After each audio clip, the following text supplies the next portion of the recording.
come up as we go. So we'll start just with some introductions.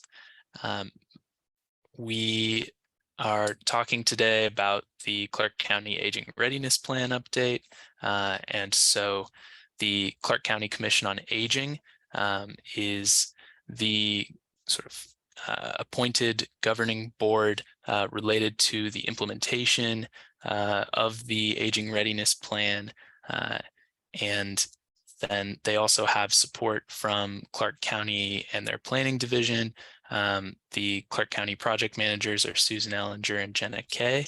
And Jenna is here today. So if you have questions that I'm not able to answer, she works extensively on this on a day-to-day basis. And so she's a great resource for us. And then we are DUDEC. We're a consulting planning and environmental firm generally. The project manager for this project, her name's Rose Newberry. My name's Henry, and I work directly with her on all the projects that we work on. So and then we have a great support team as well that'll be helping us throughout this update. And so a little bit about the project. The original Aging Readiness Plan was approved back in 2012. It included 5 chapters, one on sort of healthy communities, housing, transportation and mobility, supportive services, and then sort of older adults' role in the community. And this plan originally included 91 strategies, and over the last 10 years, there have been annual progress reports that have been created to track and monitor how implementation has been going and recommend, updates or changes to different strategies as well. What is the impetus for updating? There is a new chapter that's going to be developed with this update related to natural and human-caused hazards. And so obviously one also major aspect of that as it relates to human hazards is the pandemic that we've experienced. And so that will be a part of that chapter, but it'll also be a part of a lot of different chapters during this update because the pandemic has changed, supportive services and really every sector and the way that things are approached. And then there are also major changes separate from the pandemic as well, of course, for each sector in the last 10 years. There have been changes as it relates to housing, transportation, healthcare. And then there's, other opportunities and changes. A larger generation of people are reaching retirement age now. The baby boomer generation is actually reaching retirement, which has been something that has been, anticipated for a while now.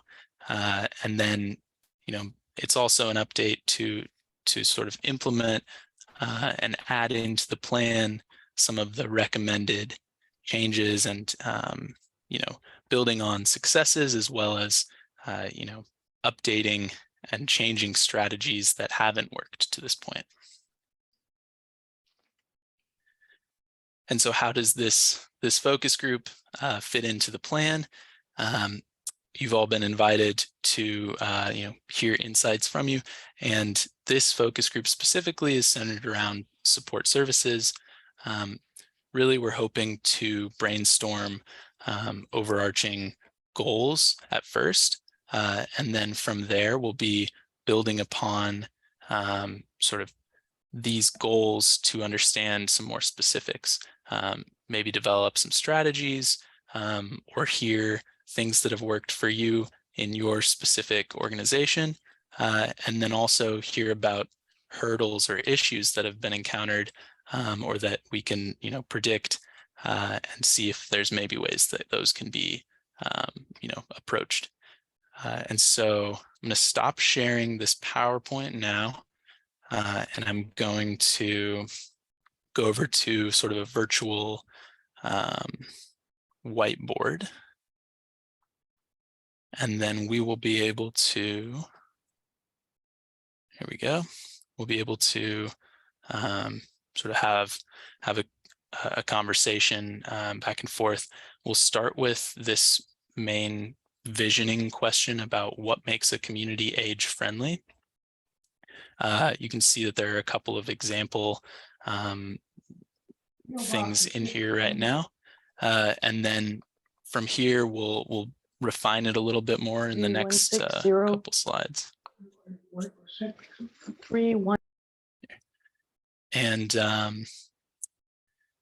the next few slides will go more specific. So we'll have our goals and visions on the left, and then we'll talk through some solutions and talk through hurdles as well. So starting broad, feel free to type in the chat, raise your hand, or just unmute yourself and start speaking as well. But yeah, we'll begin with sort of the question of what makes a community age friendly.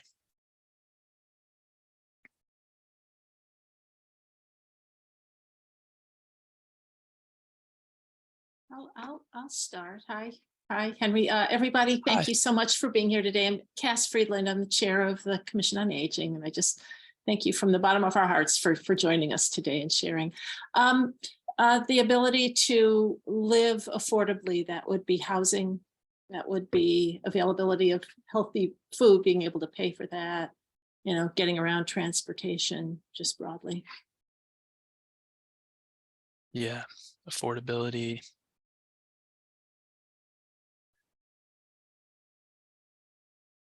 So we'll be filling this in as it goes, and then we'll also be adding to the future slides with your visions as well. Yeah, Phyllis. Hi, Phyllis Robinson. I'm the current governing council chair for Villages Clark County. Sorry, I'm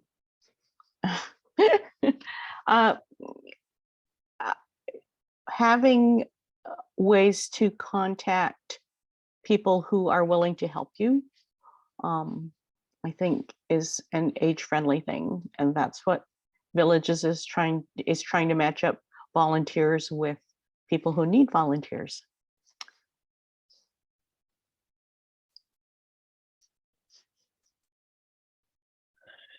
Looks like we have a chat.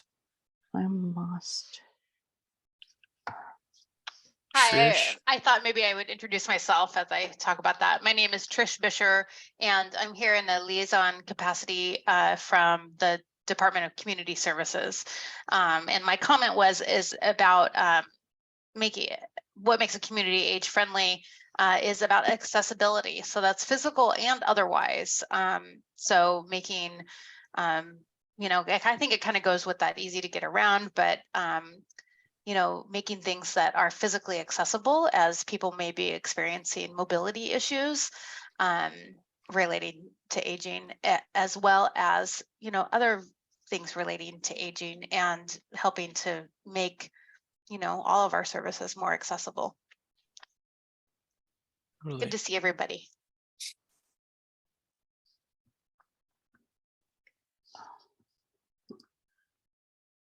So now that we're adding in some, we can sort of pull these off because they're the example ones. But all right, so affordable living, accessibility, and then sort of the connection between resources and services and the needs that people have.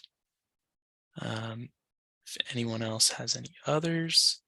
I do a healthcare system that welcomes the complexity of aging. That could be disability, you know, multiple medical issues. You know, a system that is responsive to and actually accepts patients who are aging, because I know that has become a real issue.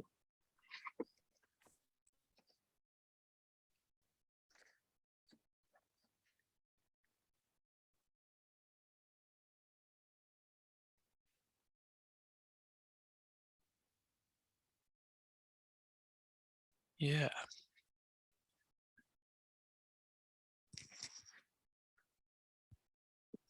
All right. And Gail or Tyler, if either of you have any thoughts as well. Looks like there's another chat.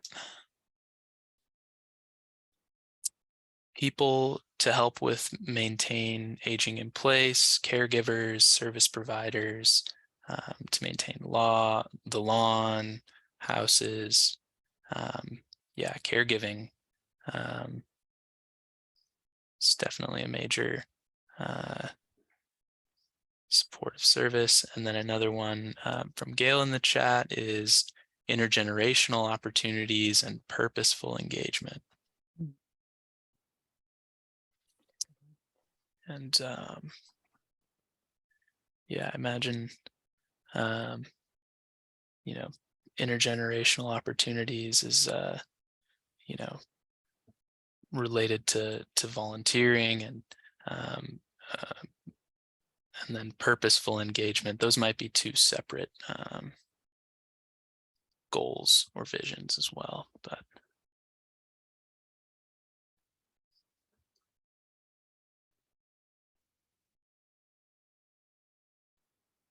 And then Tyler says resource navigation assistance and guidance with wraparound and follow through of resources. Yeah, and that kind of ties in with this easy to use, easy access for resources and services, but adds in some of that wraparound.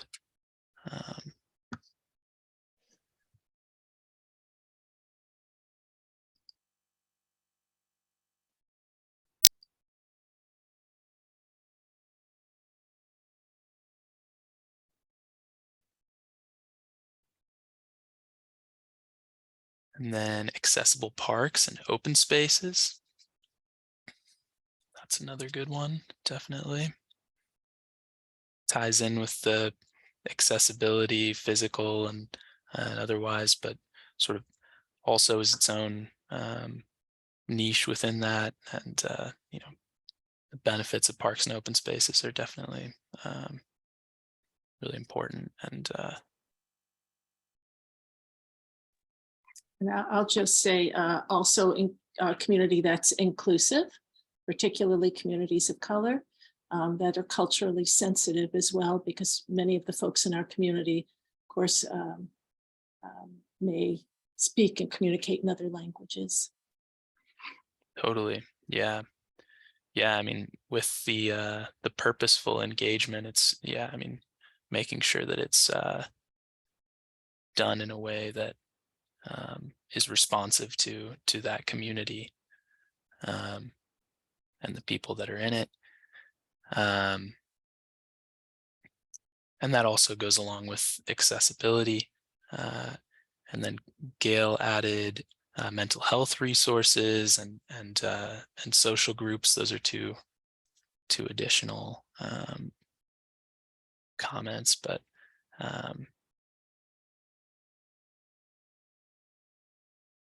oh yeah, Phyllis, go ahead. See your hand raised. I think you're muted here. I'll see if you can unmute. Sorry. So one No of the problem. things we discovered during the pandemic with our village was that we fell back to doing a lot of remote and virtual, meetings and social events and things so that people could still be supported socially but of course our most elderly members didn't have good access or didn't know how or didn't and so that's one of the things that we're striving for this year is to try to get people more connected. Anybody who wants to help them get connected so that we can reach them without having to physically be there. So. Nice. Yeah. Virtual literacy and yeah, getting people training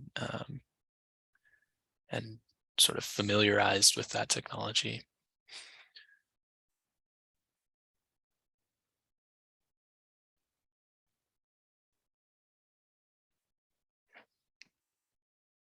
All right.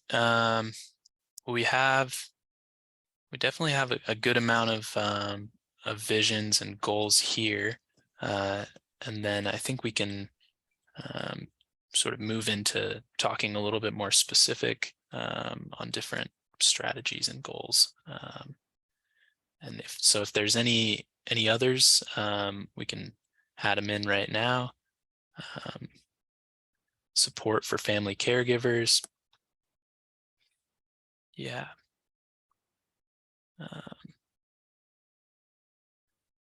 Yeah, and I know that is part of the goals and strategies in the previous plan, and so that's definitely something to continue to look at.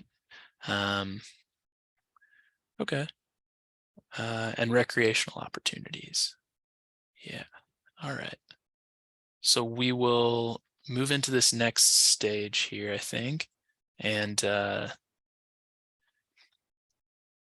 so here at the top is sort of an example of what we'll be doing. And then we'll sort of go through and actually do it for each of these broader visions or goals that we've talked about, that we've brought up. So you have a goal over here, maybe different supportive services working together. This is an example.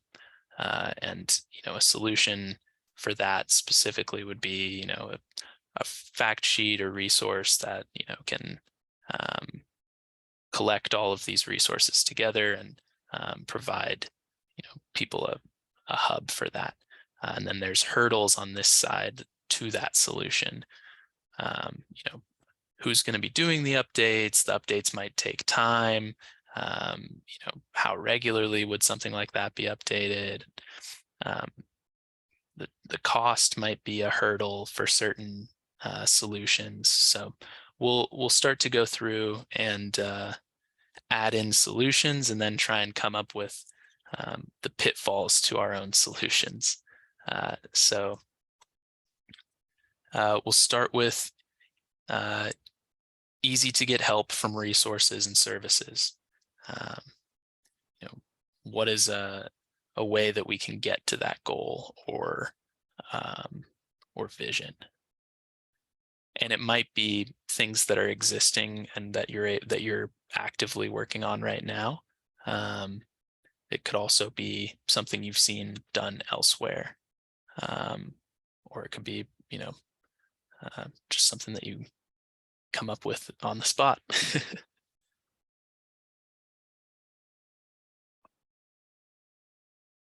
Well, I think Maybe, go on, please. Oh, Go okay. first, Trish. Well, I think that something that comes to mind with this is that providing information in a variety of formats and different ways. So like, if there are the resources, like people need to, number one, know about it to be able to actually like get the help that might be available. And so I think that providing that information in a number of formats and in different ways, in different languages, through different means in the community, whether that be through like culturally specific organizations, the things that come to mind, culturally specific organizations, social media, are people actually reading the actual newspaper still? I don't know. But, to be able to provide it in a variety of different ways, including even like video, if there's like brief videos that can get information out there. And then, I think that making something accessible is, really looking at like, what is the value added of the thing that we're trying to do and how do we make it more streamlined for the people that are trying to access whatever it is that they're trying to access. So yeah, those are kind of my initial two thoughts. Yeah, absolutely. Cass, if you have anything to add on to that. Well, it really is kind of a sidebar of the wonderful stuff that Trish said, and it was more of just really thinking of our community as in interconnected network terms. So rather than discrete units, and this one gives out information generally, to find a way for us to interconnect all of our resources and communities and faith communities and everything, so that people can start to can think of it as phone calls where you're not calling one person, everybody can help one another try and figure it out. Certainly. Yeah. Yeah, go ahead, Phyllis. So all of this is nice, but in listening to what she just said, like, do people even read newspapers anymore? I think at some point you have to step back and think about who are we dealing with? We're dealing with a generation that was used to written information. They don't necessarily use any of the social media sites. And so it's harder, I think, for the young people who are doing all the work now to even imagine how the old people access information. And so you need to maybe grab people in that generation to help you figure some of this out, because it's, it's like, oh, you just go on the internet and do this. And it's like, yeah, but my person, it doesn't even have Wi-Fi. So it's something to consider, that because it will change over time as the generations change, but the who are elderly right now are not necessarily very tech savvy. Yeah. So what I'm hearing there is some of those hurdles. So you're talking about Wi-Fi being potentially a hurdle for one thing, but then also obviously age specific and generation specific resources being a hurdle, and something that can change over time.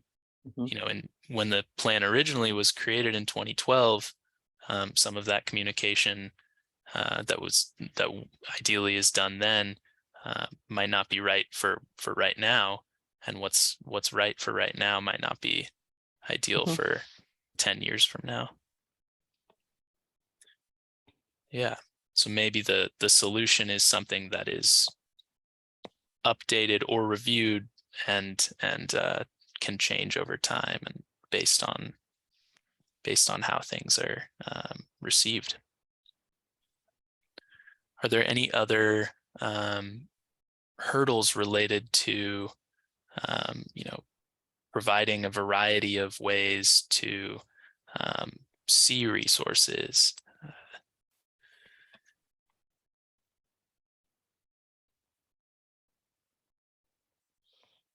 Well, I guess I think about the articles that I've read in the paper about, I think about the number of people that can't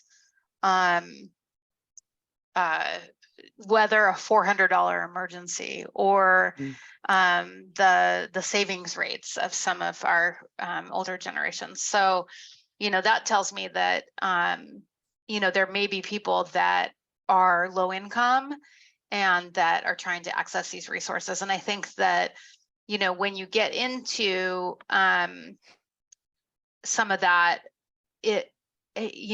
getting accessibility to some of those programs is just more difficult. And so, especially like if you're talking about somebody who might be on Medicaid, that, finding practitioners that will accept that kind of insurance, so I guess that I'm trying to summarize like what is the hurdle, but the hurdle is, I think that if you are low income, it makes everything harder to access.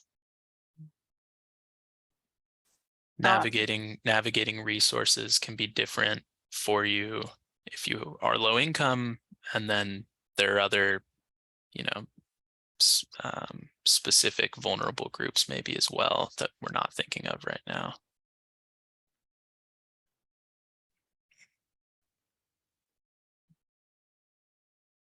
That's a good point.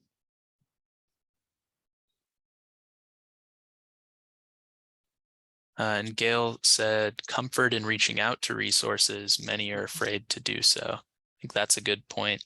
You can provide an area, a forum, or a hub that has resources, but if you're not trusted by the person that's receiving that information, then it's not really very useful. So maybe a solution there is involving people who are community groups who are trusted in this process. Go ahead, Phyllis.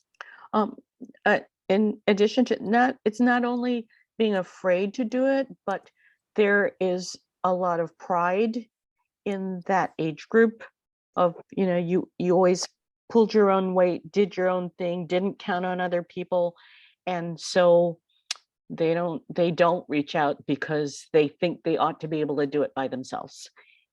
But it's getting increasingly difficult to do that, especially if you have to be able to go online and get that information. Or I was thinking about when they closed all the Social Security offices during the pandemic, and you had to go by phones where you had to wait for half an hour to an hour on hold, or go online, which none of them knew how to do. So, but the pride is there, and so that's something to keep in mind for making it not shameful to access the help you need, if you will. Sure. I think that's a really good point.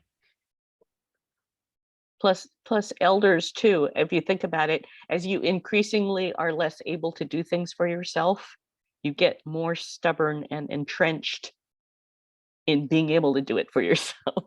I don't need anybody's help. I'm not that old, that kind of attitude. So yeah, and maybe that is a little bit about independence as well.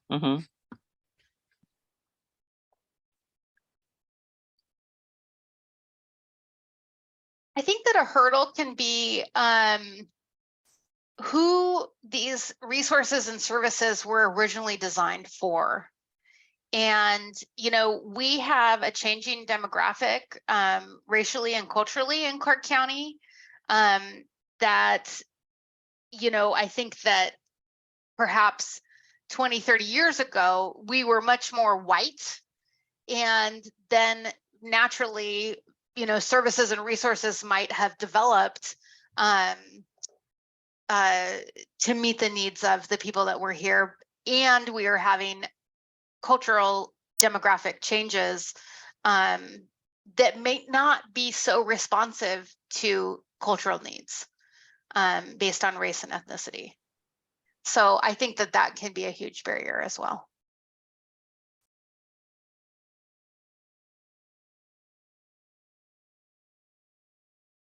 Definitely. Then Gail in the chat said, is there a specific senior age population that we're speaking of, people in their 60s to or older? And I mean, Jenna, if you want to answer that, you can. Yeah, I think generally we're thinking 60 and older. So, but we know some sources, right, are 55 and older, but that general range. Yeah. And I think, it varies depending on the strategy that we're talking about too, who it's sort of catered to. If it's more, a specific age group, or if it's something that's related to, I don't know, physical mobility, or something that's related to something else as well. So it changes, but yeah, 10-year differences in solutions, yeah, can certainly be large. I think transportation can be a hurdle for people that don't drive. Because if you need to go somewhere to get help or a resource, then getting there can be a barrier or a hurdle. Totally.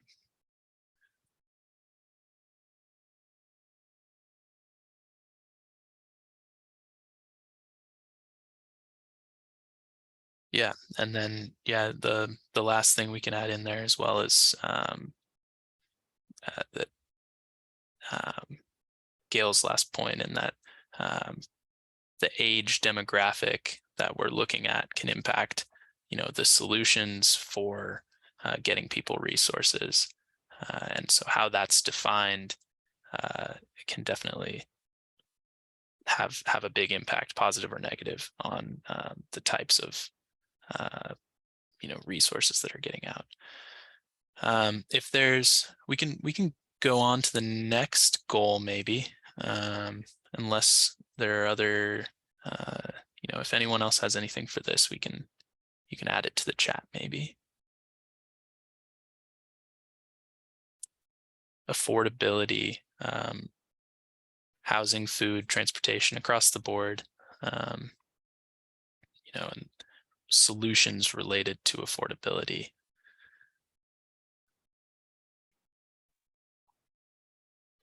I think that we all might get a Nobel Prize if we had the solution to this one, right?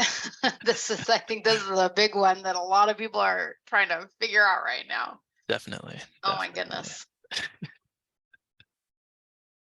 Yeah, so maybe relate it to your own specific role if you can, or try to break it down to something smaller potentially.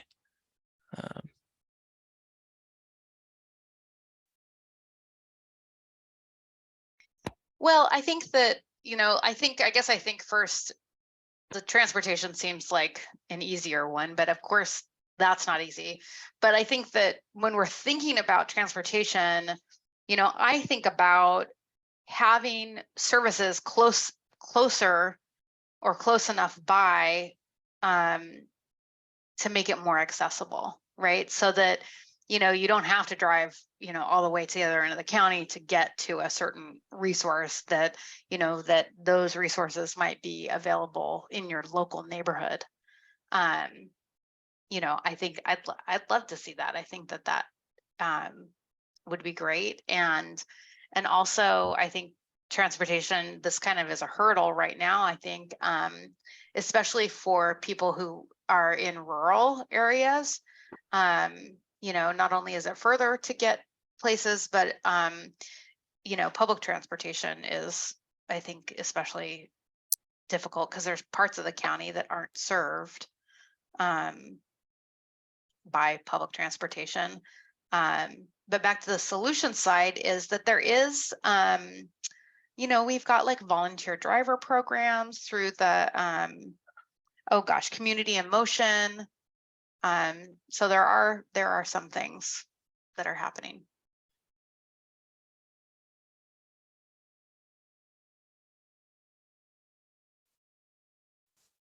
Yeah, and I think I think I'm the one that mentioned affordable, and even as that left my lips, I was thinking that is such a broad thing, Cass. But I know that in my part of Southeast Vancouver, for instance, where I don't know how many people who live here now are original Vancouver residents. In other words, it's become very, very attractive for retirement. And so the word affordability means something very different to the folks who can afford the Whole Foods or can afford the New Seasons around the corner for healthy food.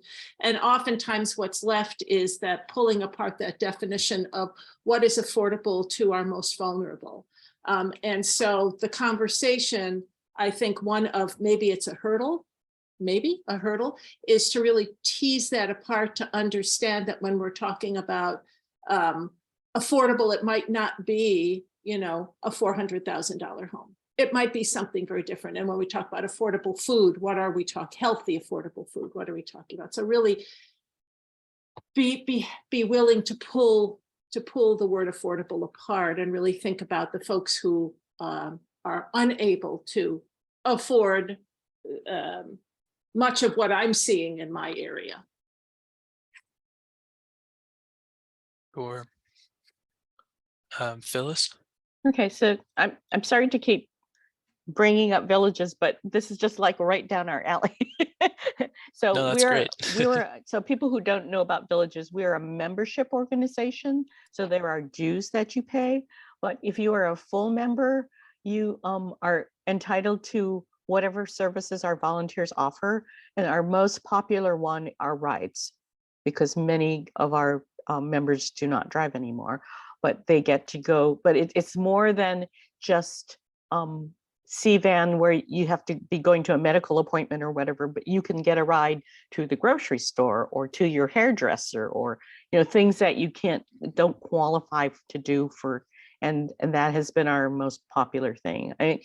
Think about if you wanted to go visit your friend who's in the hospital, no public transportation is going to come and get you to take you to that. So that's one of the things. And then the other thing that popped up in my mind is that we've also heard about different social community groups. Most of them so far have been church groups, but they're starting to look into sharing living. I'm not explaining it very well, but where people are willing to take people into their homes because they're living alone and the people need housing, and they could help each other. They could get a more able-bodied person who can help them maintain the house, and in exchange for low or no rent, and they're getting to be some creative solutions to that. Of course, you have to have a good vetting, system so that people don't take advantage and harm the person's home or the person who lives there. But it's still an option that is actually working and being used. So. And did you say who's working or running on that program that you just mentioned? I'd have to look it up. I can't remember. The one that I'm thinking of was a church Was group. it Faith Partners for Housing, perhaps? I'm sorry? Does Faith Partners for Housing, Yeah, does that sound that familiar? could have been one of them. I think Yeah. I've heard of two, and I don't remember what the other one was called, but yeah.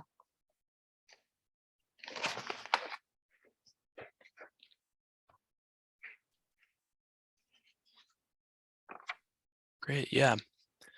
And you raised the point that, the vetting process is probably the biggest hurdle to that type of program. Mm-hmm. Are there any other hurdles that anyone can think of related to that type of a cohabitating program?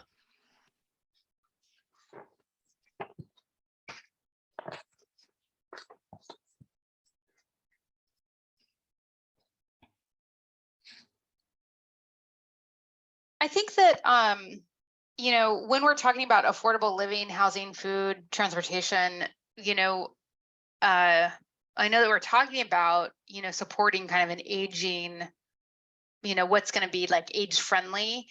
I think that it's really critically important that we think about who is going to be providing the services that people are going to need access to as they age, and how do we create a affordability for kind of that group of people as well, because there are there's some pretty significant concerns about lack of ability to have staff, to be able to staff the levels of support that we've kind of become familiar with to support our aging population. And so people that are helping have to live somewhere too. So I just think that's an important thing for us to be thinking about as we're thinking about affordability. That's not just for the aging population, it's for who's there. Yeah. And if Good that goes segue somewhere into else, this goal. then, Yeah, okay. we can talk about how we support the caregivers and the service providers, and as it relates, I mean, it definitely is a segue from affordability. So.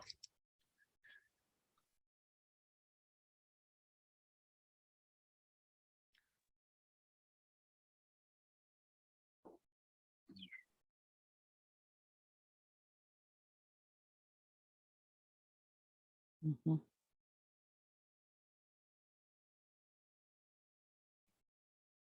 I think that one of the hurdles with this one is that that there are not, we're having a population issue. I was at a conference a few years ago, and I work in developmental disabilities, but I think that developmental disabilities and aging often share the same population of people who might be doing some of the support roles. And they were talking about it on a population basis, that as we are looking forward into the future, the number of people aged 18, and typically it's women, but there are some men that do the work too. Women aged 18 to 50, was what they were kind of talking about. And that number of people is shrinking. So it's on a population basis. So it's not, it is about how much you're paying people, what the wages are, and if those people can live on what wages they're receiving. But there is a population based issue that is coming at us pretty quick.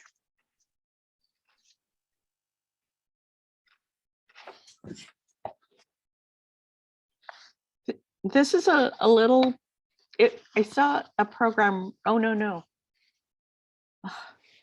I'm sorry, my memory is shot. There's a community it was a community in Colorado who a ski community, like Vail or someplace like that.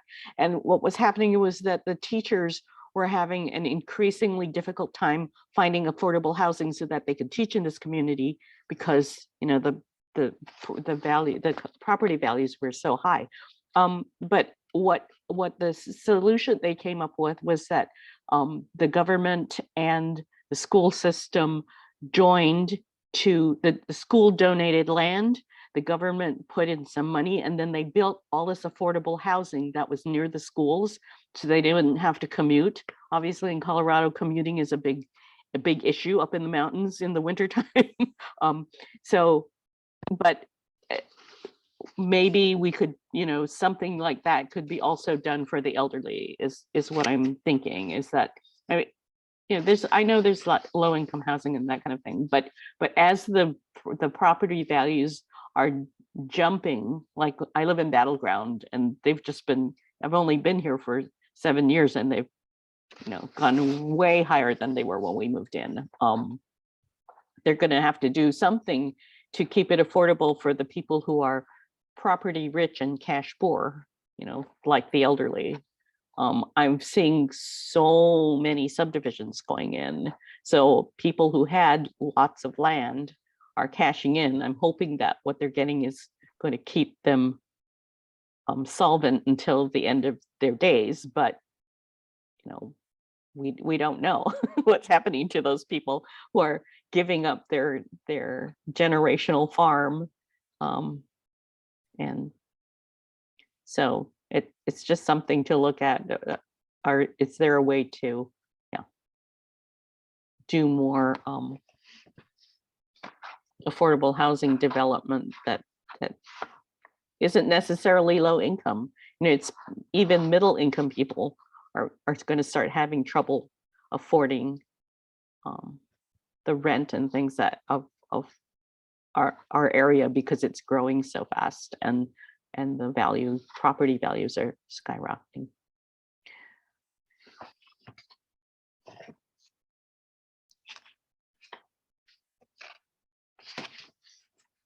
Right. So so that type of solution would be like a land dedication and program of some kind, and that includes housing development.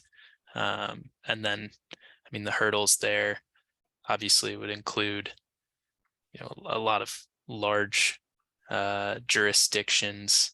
And coordinating all of that would be pretty difficult. And then on top of that, the need is really large. So there's low income need, but also middle income need. Are there any other hurdles or potential solutions maybe related to that idea or related to caregivers and supporting caregivers? I think there has to be, I don't know if I can be heard or not. Am I heard? Yeah. Okay. There's a shortage of not only caregivers, but the families that are out there right now are overwhelmed in providing additional services to their own people.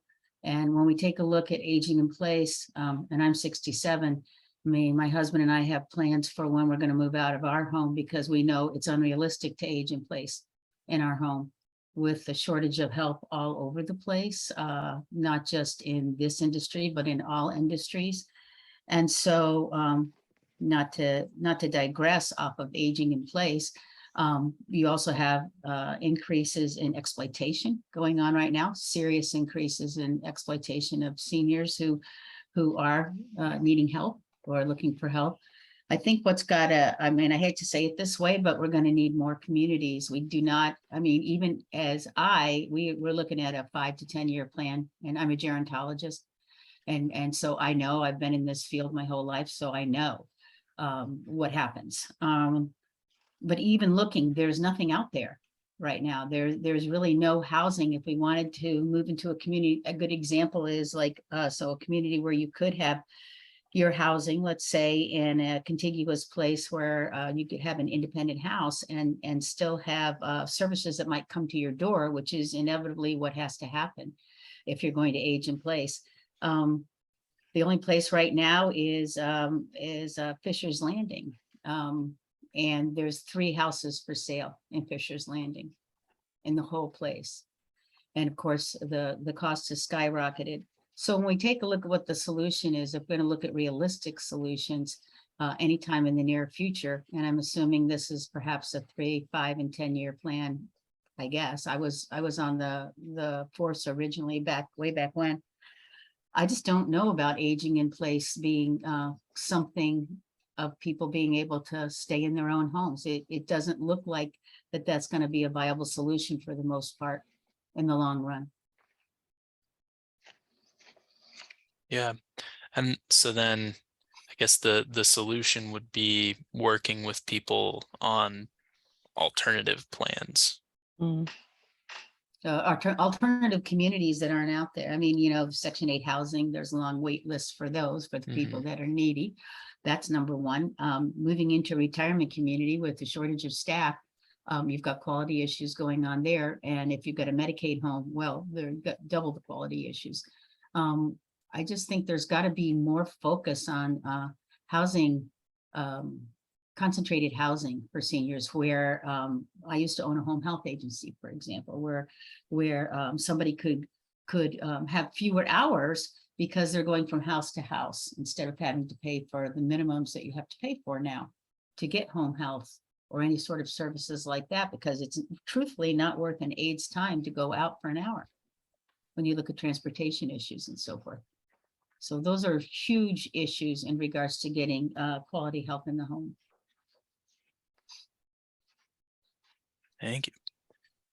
That's really, really, really interesting. Thank you so much, Gail, for sharing that. And so really, that feels like under that solution is that we have to either change or broaden our conversation. So the solutions at a very, very significant level within our community and communities across the country, that we have to be very realistic, is what you're saying. And so that feels like both a hurdle and a solution to me. Well, I think it is. I was on the Washington State Council on Aging for quite some time, and we came up with a number of solutions that were, we were addressing problems that, so like for this, helping people age in place. Okay, is that really a primary goal, or is it to provide alternatives? Because we spent a lot of time looking and talking about things that really could not be implemented based on the current culture. And I think that is something that we have to be careful about here.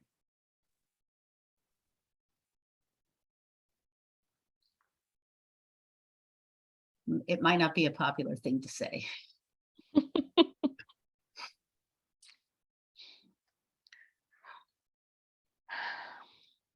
All right. I do go have, one thing that in developmental disabilities they're looking at is something that's called Safe in Home. And it's a newer service that's available through the waiver, but really it's looking at technology and how technology can help provide some safety, security, and really provide some of the supports that might be needed depending on the person. And I just don't know enough about that program. They're going to come talk to our advisory board in January about it. So I can tell you more then. But I think that, as we're thinking about aging in place, and whether or not that's possible, and then it's like, well, then you want to try to go find a place. Well, there's not a place available because there's no staff to staff those places. Is there something that could help there? I think that's, at least in developmental disabilities, they're looking to explore that. And I don't know if there's been discussion about that around in the aging world. Yeah, definitely feel free to reach out to myself or Jenna about that when you hear more in January as well. Sure. Awesome. And Phyllis added that the Cathedral Park co-housing is the other co-housing opportunity and program that's come around recently. We have about 2 minutes left. I don't want to steal any more time in your day than I already have. But if there's any final points, there obviously are more things to get to that we didn't or weren't able to, but I think there was a lot of good discussion still. I will be, I'll put my email in the chat so that anyone has that if they want to reach out to me. And then there will be follow-up, sort of a follow-up email after we're done with all of the focus groups that we're conducting as part of this effort. And so you'll receive that follow-up email, and again, you'll be able to respond to that if you have more comments or if something comes up that you think really needs to be included. But other than that, if anyone has any final comments, feel free to let me know now or let me know in the chat. I'll stick around for the next 5 minutes or so probably. But thanks again, everyone, for joining and for participating too. Thank you, everyone.